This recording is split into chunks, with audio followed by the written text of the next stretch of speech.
Boa tarde, tudo bem? Boa tarde, Mônica. Obrigado pelo convite de estar aqui. Que alegria. Hoje nós estamos aqui com Augusto Flores, que é, obviamente, referência em termos de leveza por causa da obra Manicômio Tributário. Muito obrigada pela sua presença, participação. A gente está muito feliz. Obrigado, um prazer estar aqui. Bom, Augusto, e como nem tudo são flores, né?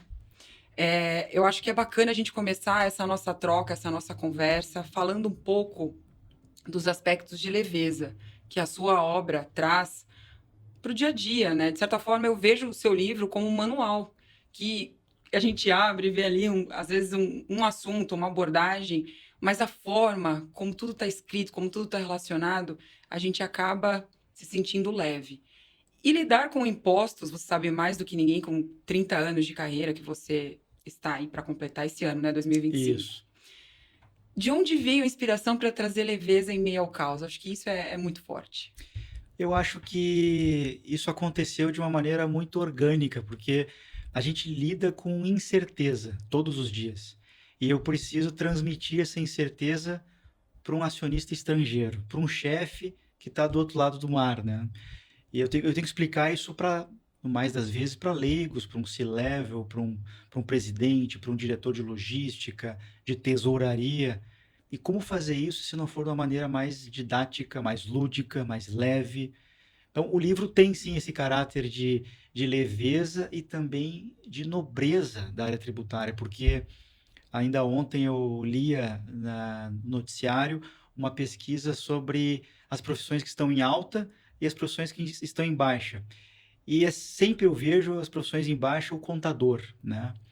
Mas qual contador? Eu acho que essa é uma pergunta que ninguém faz, porque certamente esse contador aí mais estratégico, o profissional de tax mais estratégico, que trabalha não apenas na condução, na gestão do compliance, mas também na concepção de novos negócios, no planejamento tributário, no controversy. Ele atua junto à tesouraria com funding, com logística, com customs. Enfim, ele precisa dessa leveza, porque senão ele não aguenta isso, né? A gente tem muita. Ao vivermos com muita incerteza, a gente precisa conferir essa leveza até para se tornar uma boa conversa na mesa, né? Ninguém realmente quer ir sair para jantar ou almoçar e falar sobre DIFAL ou Não, sobre ST, acho que né? nós dois, Isso, provavelmente. talvez. Mas acho que é um pouco por aí.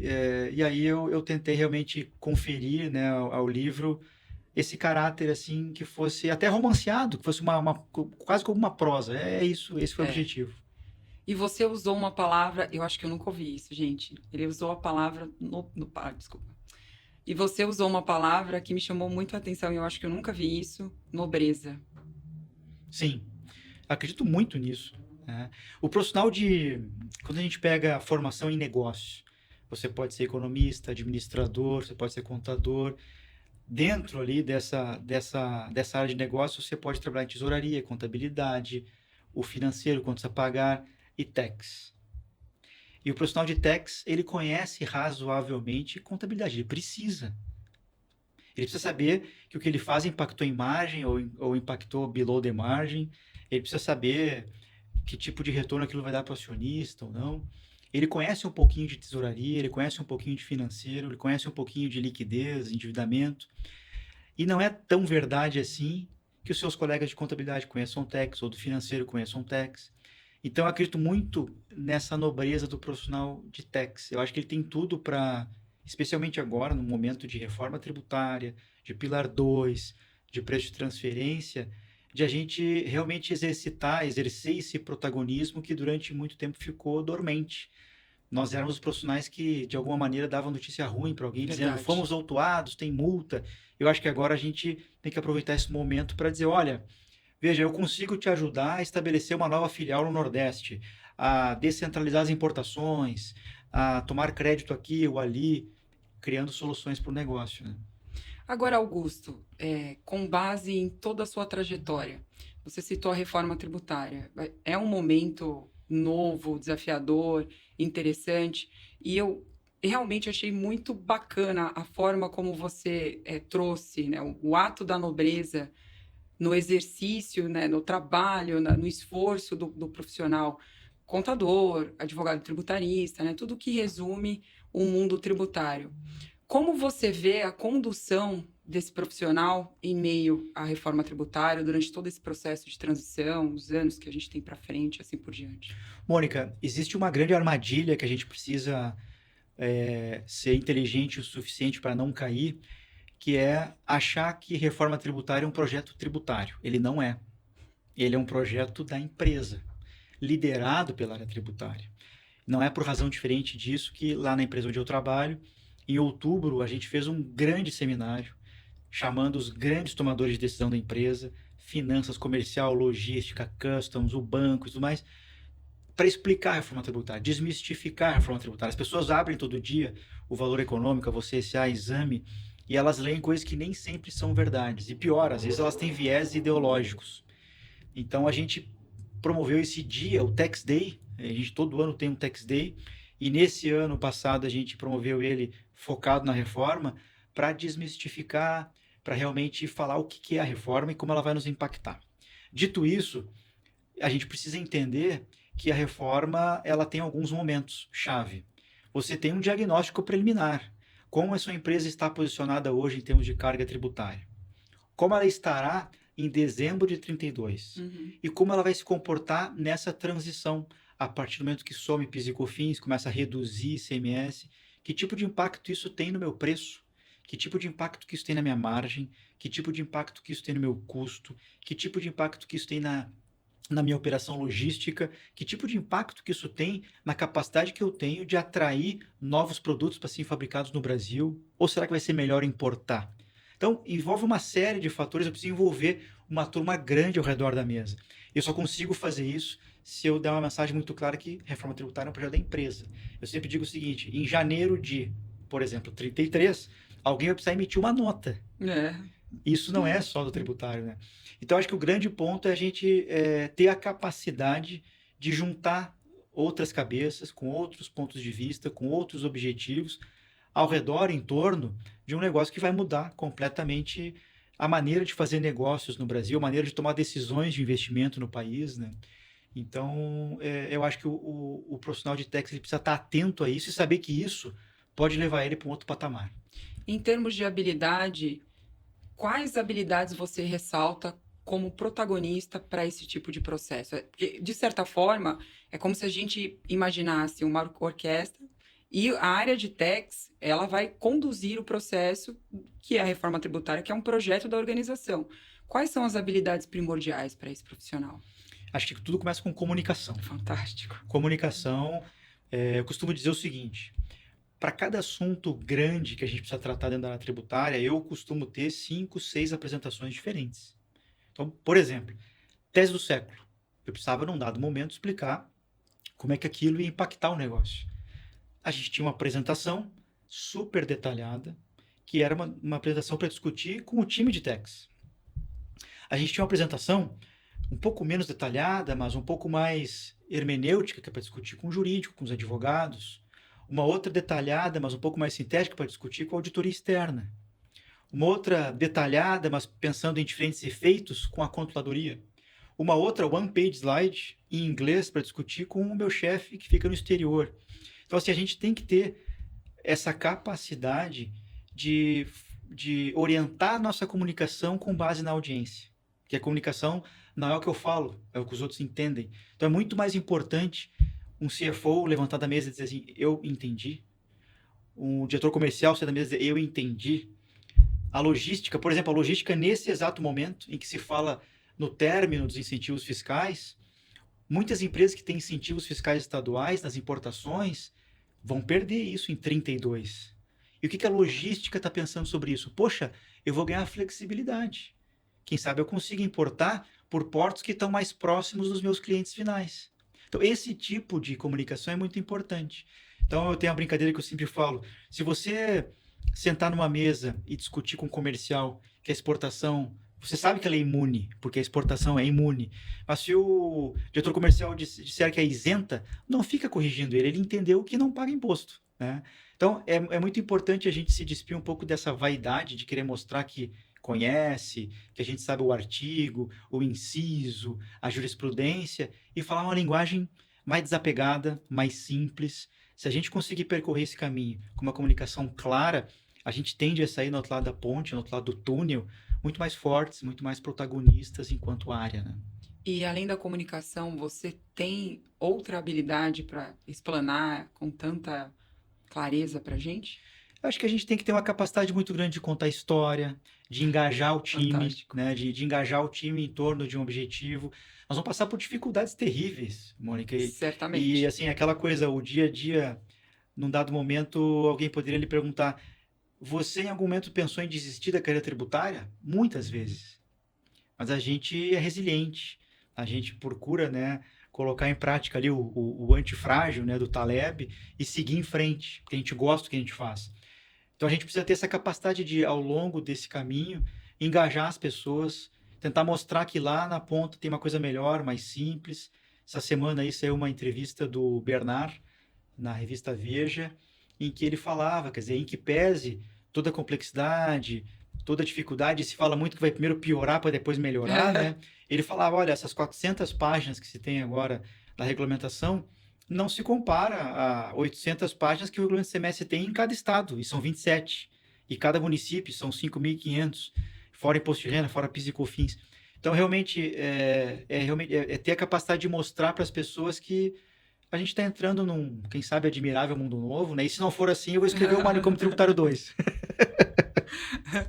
O retorno, né? Isso. Meu Deus do céu. Expectativa alta para ser Sim. assim, admirável mundo novo. Cruzem os dedos. É, vamos imaginar o admirável mundo novo. Passamos pelo processo. Você também vislumbra a necessidade de readequação do profissional de tax? Porque, veja bem, inclusive você traz no livro diversas críticas, né? Não é só a relação do tempo que a gente acaba investindo para atender todas as normas, atos e decretos, o volume de declaração e etc. Mas pensando no admirável mundo novo, passamos por esse período. Como você vê a nossa profissão lá na frente? Bom, falar do profissional de tax do futuro sem falar em conhecimento de negócio não faz nenhum sentido. Mas isso já há muitos anos. Isso já está ficando velho, essa conversa. Isso é o básico. Se você não conhece de negócios, você não pode, né, realmente trabalhar em tax. Eu acho que o grande diferencial é tecnologia. Então, inclusive hoje existe um grande dilema se tem mais profissionais de techs indo para tech ou mais de tech vindo para techs. Acho que é um grande dilema e os movimentos estão acontecendo meio que 50-50. Acho que o profissional tem que conhecer muito tecnologia. A gente precisa realmente deixar de preencher planilhas, analisar planilhas e ter mais robô, ter mais IA, ter mais outras tecnologias para realmente nos entregar algo mais pronto, para que a gente possa, em cima de informações, ajudar na tomada de decisões. Acho que esse é o grande, acho que a grande virada de chave que transforma essa área média de techs, que é operacional, quando a gente pega assim no grande contexto do Brasil, é uma área muito operacional, para a gente transformar tático e estratégico, né? A gente precisa subir essa escada. Se a gente conseguir aliar esse conhecimento do negócio a um componente forte em tecnologia, para poder ficar realmente analisando mais dados e tomando decisões, a gente tende a subir essa escadinha aí com muito mais facilidade.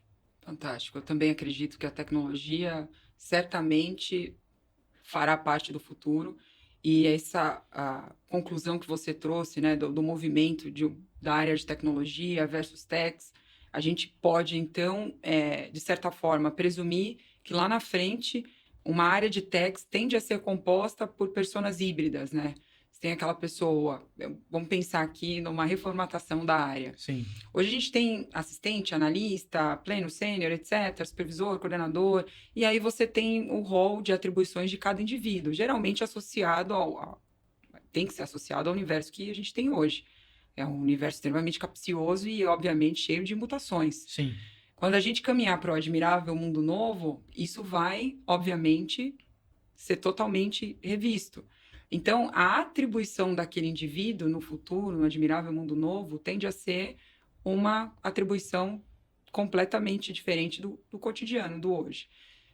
Se você, com 30 anos, hoje, virou, a gente está num admirável mundo novo, estou revendo o meu time de techs, quais são as posições que você vislumbra? Como você configura essa questão híbrida do indivíduo de techs com tecnologia? Quais são as posições que faz sentido para o futuro, para admirável mundo novo? Quando eu comecei a trabalhar em consultoria, Mônica, é, talvez o maior dos meus sonhos fosse eu quero um dia ser um gerente tributário. E naquela época tinha pouquíssimas empresas com gerente tributário, pouquíssimas com uma posição de coordenador tributário. Na época o gerente contábil cuidava de tudo. Até que o tempo passou. Eu lembro que tinha na época um chefe meu, na Arthur Anderson, que uma vez chegou dos Estados Unidos e ele disse: Olha, lá nos Estados Unidos já tem diretor tributário. E a gente, nossa, diretor tributário? A gente ficou abismado com aquilo. E hoje é uma realidade você ter vice-presidentes tributários atuando aí no Brasil, América Latina, enfim. É, esse período em que tudo aconteceu, a gente deixou de ser uma área que cuida de compliance, planejamento ou diretos e indiretos. A gente passou a ter, por exemplo, planejamento tributário, compliance, o controversy, tax IT, né, ou tax technology. Então, eu acho que tem uma célula, já tem várias empresas com esse tipo de organização, muito adiantadas, inclusive, poderia citar vários nomes de multinacionais, que tem essa célula tecnológica dentro de tax. Porque o que acontecia, e muitas empresas isso acontece ainda, a área de TI, ela precisa priorizar. Ou ela atende a turma de techs, ou ela atende o comercial. Adivinha quem que eles preferem? Comercial, Com porque o comercial certeza. traz dinheiro para a empresa. Só que techs não pode concorrer muito com isso, porque a gente tem os chamados legal requirements. A gente, é compliance, eu preciso entregar uma SF, eu preciso entregar uma obrigação acessória. Por conta disso, essa necessidade está se tornando cada vez mais sem chance de não acontecer. Então, eu tenho certeza absoluta que quem já tem essa estrutura vai aumentar e quem não tem vai criar. Eu acho que a gente caminha para esse mundo aí em que você tenha uma célula de TI dedicada, né, a projetos tributários que possam adicionar valor ao negócio. Fantástico. E, Augusto, uma pergunta, eu acho que todo mundo deve parar assim, nossa, se eu pudesse, a pergunta para o Augusto, eu... Ah, é até forte falar nisso. Mas corta essa parte. A pergunta que não quer calar. Qual é o maior sonho da carreira? Eu te perguntei isso, mas acho que vale a pena todo mundo ouvir. Da carreira do Augusto Flores. Eu acredito muito que seja a questão da missão de quebrar um pouco esses dilemas da área tributária, que ela é difícil, que ela é complexa, ela é tudo isso, mas a gente tem essa capacidade da leveza, de simplificar através da educação. Acho que esse é um grande ponto. Então, assim, o surgimento do podcast, a capacidade de escrever livros sobre o assunto, que não são mais aqueles livros pesados, capa dura, em que se usa data vênia, etc., é para livros muito mais simples, muito mais o próprio processo pedagógico de ensinar texto de uma maneira simples, uma maneira agradável, lúdica, né?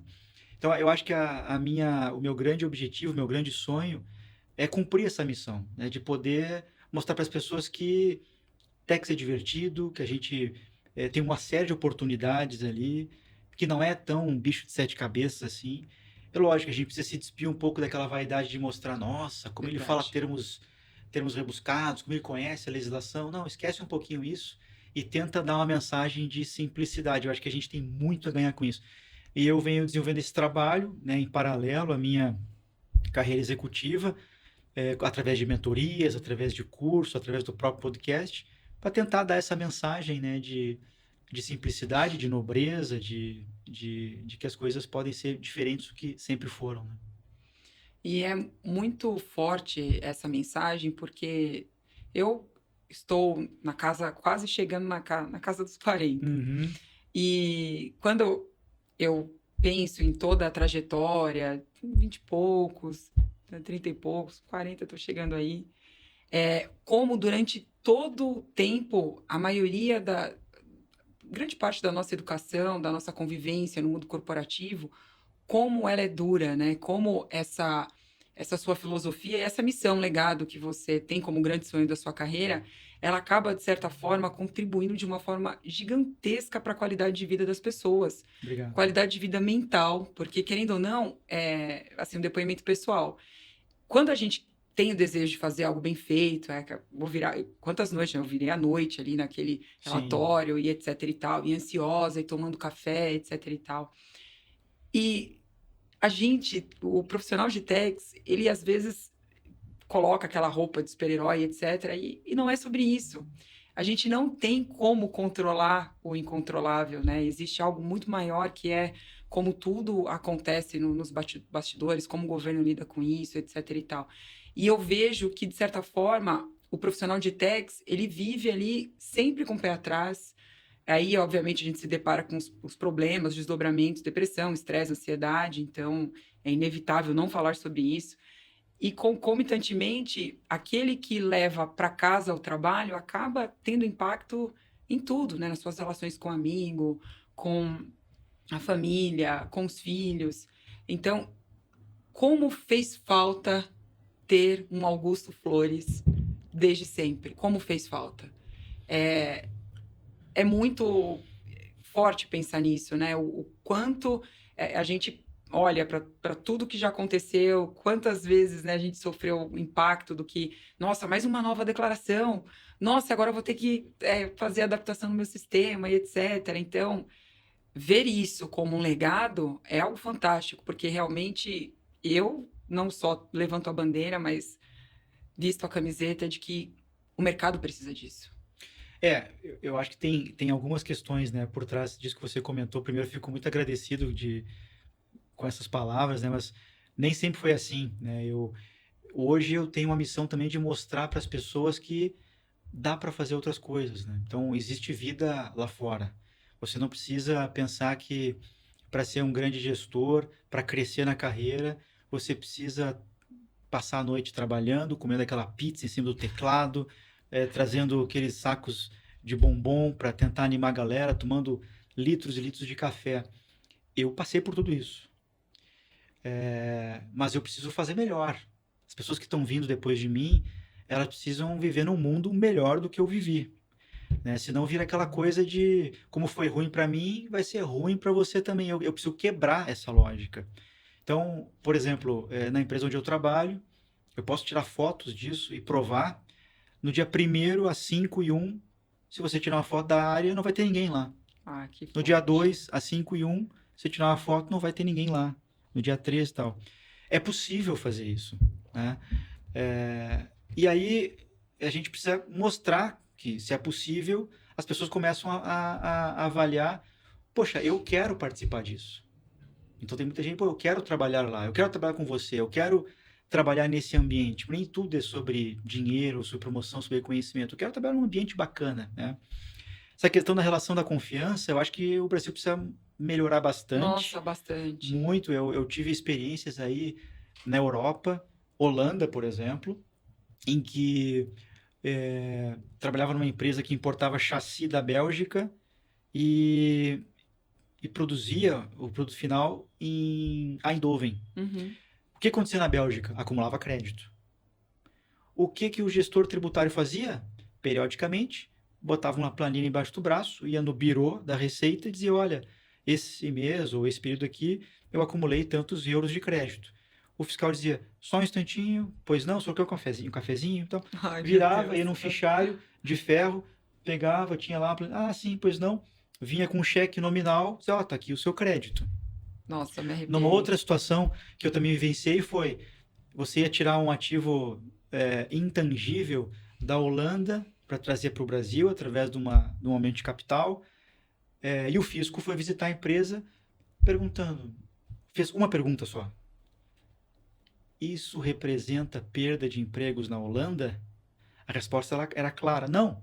A Holanda está aumentando a tecnologia, está lançando um novo produto, e esse ativo intangível vem para o Brasil para passar a produzir no Brasil. Então pode fazer. Então, ou seja, o fisco brasileiro, infelizmente, ainda não tem esse nível de maturidade de pensar negócios, de uma relação de parceria né? Por quê? Porque se confunde muito que, poxa, mas isso aqui eu posso sofrer uma ação de improbidade administrativa, como é que eu vou ser parceiro de um empresário? Por que não? Isso é bom? A pergunta que a gente tem que responder, todos nós, no setor público e privado, isso é bom para o país ou é ruim para o país? Então a gente precisa começar a construir, talvez a reforma tributária nos dê essa oportunidade de transformar o ambiente de negócio em algo melhor, mais simples. Isso é bom para todo mundo, vai atrair capital estrangeiro, vai gerar emprego, quem sabe ajuda o Brasil a pensar sua vocação. A China tem uma vocação manufatura, Aham. a Índia tem uma vocação prestação de serviço. Qual a vocação brasileira? Commodities. Não basta. É insuficiente, tem que ter mais do que isso, né? Então, eu acho que a gente acho que passa por isso, nessa mudança na relação fisco-contribuinte. A gente tem que deixar de lado essa pecha de que vamos fazer uma gestão tributária pública com base no que fazem os maus contribuintes. Poxa, mas a maioria é bom A contribuinte. maioria é bom. Essa semana saiu uma notícia no jornal que, se eu fosse presidente da República, eu ia ler ela com vergonha, que a arrecadação aumentou 9%, mas o país cresceu 3%. Como? Né? Como? Então, esse tipo de discussão, o profissional da área tributária ele precisa levar para a mesa, ele precisa levar para a reunião, ele precisa ter uma maneira inteligente de colocar isso aí na mesa, né? E a gente tem uma oportunidade ímpar aí de fazer essas coisas acontecerem. E você acredita nessa possibilidade? Porque ouvir você dizer isso, eu juro, eu fiquei arrepiada, porque a gente imagina um país completamente diferente. Eu tô buscando o estado da arte. Imagina o fisco ser parceiro da empresa, porque aqui é totalmente o contrário. Você, como CPF e representante de uma grande organização, você acredita nisso? Veja, não é sobre eu acreditar exatamente, é sobre eu acreditar que posso trabalhar para isso melhorar. Fantástico. Entendeu? Eu hoje estou com quase 50 anos. Possivelmente eu trabalhe mais 15, 20 anos e queira fazer outras coisas da minha vida. Mas se eu conseguir fazer um pouquinho para melhorar a relação do fisco-contribuinte, para melhorar o protagonismo da área no ambiente de negócios, para melhorar o ambiente de negócios, eu já vou ficar satisfeito. Então, eu acho que isso leva muito tempo, eu acho que leva muitas gerações, mas tem aquela coisa assim, ninguém segue os pessimistas, né? Não existe, ninguém segue líder pessimista. Então, me resta ser otimista. Então, eu sou um otimista, um desbravador, eu acredito que dá para fazer um pouquinho mais. Se quando me aposentar, com 60 e tantos, 70 anos, alguém virar para mim e dizer assim, poxa, foi muito importante a tua contribuição aqui, ali e ali, o ambiente de negócio ser melhor, a área tributária está mais simples, a gente leva muito menos horas para entregar as obrigações acessórias, eu já vou ter feito o meu papel, sabe? E, de certa forma, você já começou isso, porque é um movimento que você faz, né?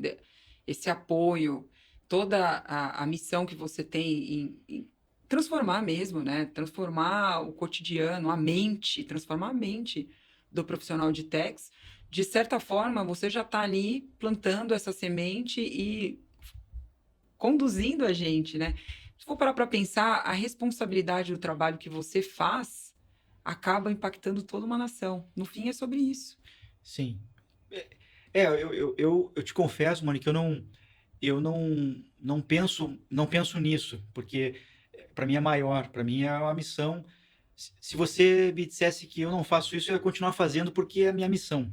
É a minha segunda montanha, do David Brooks, né? Uhum. Minha segunda montanha é criar essa cultura de simplificação tributária, de melhoria no ambiente de negócio e com isso gerar mais renda, gerar mais empregos, gerar mais oportunidades, abrir mais o país, né? Então, é por isso que eu estou aqui, por isso que eu tenho feito esse trabalho, né? Depois das 6 horas, enfim, nos finais de semana. Eu fico muito feliz de ouvir, né, esse depoimento da tua parte, porque de alguma maneira me dá força para continuar produzindo, para continuar pensando, para continuar impactando outros profissionais. Isso é muito bacana, me dá mais energia. Não, porque só a sua fala de como, né, o exemplo que você trouxe da Europa e ilustrar o quanto isso é importante e etc., já é algo que diz tanto, é um movimento tão grandioso, tão importante, que eu sei que, querendo ou não, de certa forma, quando você apoia alguém no processo, apoia um executivo tributário no processo, você acaba semeando isso. Então, é aquele lance, né? Tem lá um jardim, cada abelha ali está em uma flor, etc., e tem a abelha rainha, que dá Sim. o comando. Então, aonde eu vou pegar o pólen, para onde eu vou levar? Então, tudo isso, de certa forma, é um trabalho que acaba impactando uma nação. Você apoia executivos que, obviamente, têm ali como responsabilidade a carga tributária das maiores empresas do nosso país. Uhum. Então, é um impacto em uma nação. Isso é muito lindo. Sim, obrigado. A ideia tem aquela, uma vez me falaram o seguinte, um mentorado me disse, eu me sinto aquela pessoa que quando entra na sala do CFO, do CEO, eles já me olham de cara feia porque sabem que ali vem notícia ruim, Oh. né? Ou ali vem algo que ele vai falar e eu não vou entender, né? E a gente precisa virar esse jogo. A gente precisa ser a pessoa que está levando uma solução para lançamento de novo produto, para a criação de outras soluções, como um build suite, como um site selection, study, alguma coisa assim. E tem uma historinha, uma vez eu estava indo com um colega almoçar e ele me perguntou assim, um colega que não era da área tributária, ele falou assim, Augusto, me fala, eu estou há 30 anos tentando entender o negócio, o que é substituição tributária? E eu fiquei espantado com a pergunta. Eu falei, substituição tributária é um sistema que o fisco criou para facilitar a arrecadação. Basicamente, você, como indústria, se responsabiliza a pagar antecipadamente aquilo que seus clientes iam pagar e com isso você paga um pouquinho mais. Uhum. Não vou entrar no detalhe de MVA, mas você paga um pouquinho mais e aí o resto da cadeia não paga. E ele falou assim, não é possível. Eu falei, o que não é possível? Não, não é possível que é tão simples assim. Eu falei, sim, é isso. E ele falou, cara, eu tô há 30 anos perguntando isso para tanta gente e as pessoas vêm com cálculos, com isso, com aquilo. Nunca ninguém me explicou com essa simplicidade. Então a gente precisa exercitar isso, né? Desmistificar essas questões assim que são complexas. Não estou tirando esse mérito. Agora, por exemplo, a gente está na primeira adoção de preço de transferência super complexo. Mas a gente precisa ter essa capacidade. Inteligência é isso. É você ter a capacidade de transformar coisas super complexas numa coisa simples. E você citou anteriormente, quando eu escrevi, né, a importância de tratar tudo isso com certa leveza, e o impacto que teve na minha vida e de todo mundo que trabalhou comigo, que eu conheci, querendo ou não, todo mundo acima do peso, todo mundo estressado, todo mundo dormindo mal e assim por diante. Qual foi o momento, foi antes ou depois do livro que você pensou, não, o caminho é outro, o caminho não é esse. Deixa eu mudar a rota aqui. O livro surgiu de uma conscientização minha a partir da mentoria. Uhum, Então, em 2020, um pouquinho antes ali, 2020, acho, eu estava super acima do peso, sedentário, hiperfocus no trabalho, mas eu sentia que minha vida estava desequilibrada. E eu contratei um executivo aqui de São Paulo, um mega executivo, que ele corria ultramaratona. E aí eu fiz um exercício com ele chamado Roda da Vida. Você faz um círculo e você divide esse círculo como se fosse uma pizza. E no sentido horário você vai colocando saúde, família, trabalho, espiritualidade, lazer, amigos, não é? E você vai atribuindo uma nota. Então, no raio, né, no meio do círculo, você tem 0. E na borda é nota 10. E você vai pintando aquelas fatias, dizendo que, por exemplo, na saúde você está com nota 3, tem que ser sincero, óbvio, né? Com a família você está nota 2, com amigos nota 0, trabalho nota 8, e você percebe quão desequilibrado você está. Feito esse diagnóstico, eu tive a oportunidade de começar a limpar um pouco o meu dia. Então, eu, por exemplo, tinha um hábito de... Eu só dormia depois de assistir o Sardenberg, uhum. ou de assistir o Jô, ou de assistir o Conversa com Bial. E ele me perguntou, por que você assiste o Sardenberg? Eu falei, porque eu sou um cara de finanças, eu preciso assistir o comentário do Sardenberg sobre o mercado. E ele me falou assim de uma maneira muito seca. Ele falou, mas o mercado fecha às 5. Ai, meu Deus, E eu desculpa. falei, é verdade. E ele, então, por que tu precisa do Sardenberg? Por que tu não acorda às 5 da manhã e começa a ler jornal? Poxa, isso fez com que eu começasse a dormir mais cedo. Ao dormir mais cedo, eu comecei para academia de manhã. Então, de manhã, a minha família, por exemplo, não concorre com a academia, porque eles estão dormindo. Eu tava, então, hoje, quando eu acordo, eu cuido de mim. E aí, ao cuidar de mim, no final do dia, eu consigo sair para jantar, eu consigo me dedicar a outras coisas. E eu me tornei mais produtivo. Ao me tornar mais produtivo, eu consegui escrever livro, eu consegui dar mentoria individual, coletiva, agora estou criando um clube de leitura, eu consegui criar um podcast. Então, eu acabei ficando muito mais produtivo, né? Mas tem a questão de disciplina, tem a questão de filtrar o que é importante, o que não é, né? A gente precisa ter esse papel, assim, do que eu chamo com a nossa vida, papel crítico. Isso te ajuda, te aproxima ou te afasta dos teus objetivos? Simples. E assim, você pode mentir pro seu namorado, pra sua esposa, pros seus filhos, mas pra você mesmo não. Tem um cara que eu gosto muito chamado David Goggins, que é um super atleta americano. Ele foi do exército, enfim, e ele fala muito do espelho da responsa. Então, assim, cara, para na frente do espelho e diz assim, isso aqui tá me afastando ou tá me aproximando dos meus objetivos?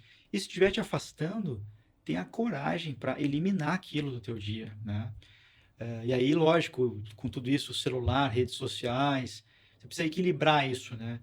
Eu, por exemplo, teve um ano que eu cheguei a ler 74 livros num ano, né? Nossa. É bom ler? É. Claro que é bom ler. Mas não pode ser desse jeito, porque isso me fazia dormir 1 da manhã, por exemplo, né?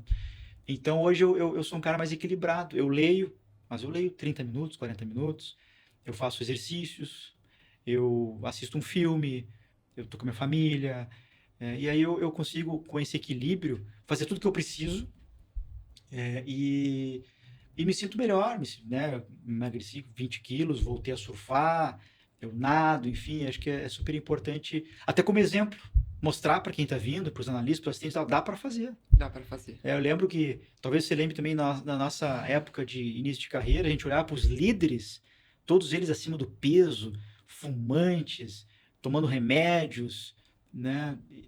Por quê? Né? Para quê? Para chegar aonde? Né? Então a gente tem, acho que, essa responsabilidade de mostrar que tem vida lá fora, que dá para fazer outras coisas, dá para ser mais divertido, né? Fantástico.